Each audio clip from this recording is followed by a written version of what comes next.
Na média, no mundo inteiro, 70% da força de trabalho em saúde é constituída por mulheres. Então nós estamos dizendo, né, que lá na linha de frente, né, atendendo, né, como enfermeiras, por exemplo, no Brasil são 90% de mulheres, tá? Como nutricionistas, 95% de mulheres. Atendentes de enfermagem e técnicos em fisioterapia são 78% de mulheres, gente. Portanto, essas mulheres estão aí na linha de frente prestando os atendimentos, né, cuidando da saúde, né, das pessoas que estão contaminadas pelo coronavírus. Mas, e aí entra o paradoxo dessa história, entre os médicos as mulheres são apenas 35%. E a vida delas, sobretudo, está em risco, né? Então, portanto, é importante dar poder às mulheres, né? Fazer com que elas possam, de fato, participar de modo ativo das decisões, das principais decisões relacionadas às políticas de enfrentamento ao Covid, de isolamento social. Porque a gente se pergunta, onde estão as famílias dessas mulheres que estão cuidando dos pacientes agora nesse momento? Eu tenho muito orgulho de ser enfermeira, eu tenho muito orgulho de pertencer a essa equipe. Neste cenário no qual estamos vivendo, nós somos vistos pela sociedade como heróis. Mas eu, Núbia, não me considero uma heroína.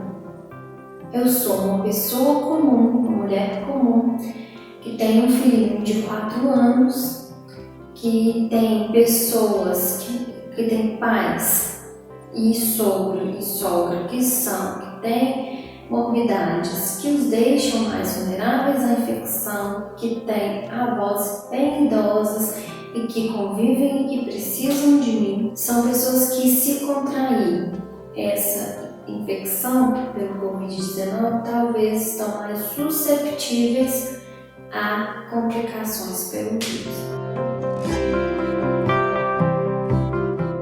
A força de trabalho na educação, ela é também feminina. A imensa maioria de nós professoras, eu sou professora, né, não tem formação específica em educação à distância, né?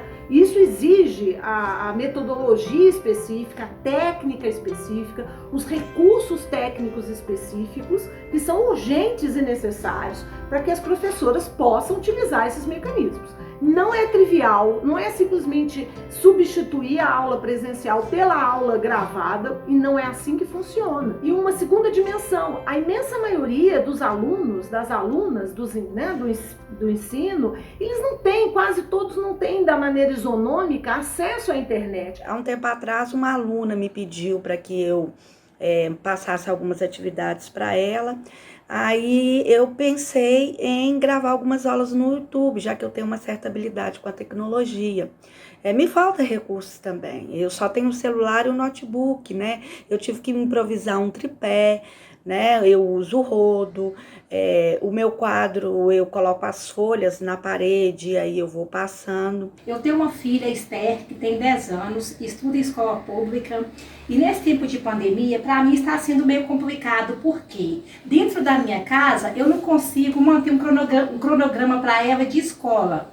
Pelo seguinte, porque eu não tenho toda a infraestrutura e eu me sinto cansativa, porque nós temos que arrumar casa, cuidar do filho, e a gente não tem aquela paciência, aquele dom que a professora tem, nem as escolas têm. Mas eu tento ajudar da melhor forma possível. Eu arrumo a casa, passo pano, tiro poeira, falo assim, filha, estuda os fatos, decora o português e por aí vai sucessivamente. É importante que a gente compreenda que nós estamos vivendo um regime excepcional. E a excepcionalidade exige da gente paciência, né? Exige da gente que a gente alivie as pressões, né? E é importante que os nossos proprietários de escola, da iniciativa pública e privada, estejam atentos a essa dimensão de sobrecarga, de tensões extra, né? Que caem sobre os ombros das mulheres.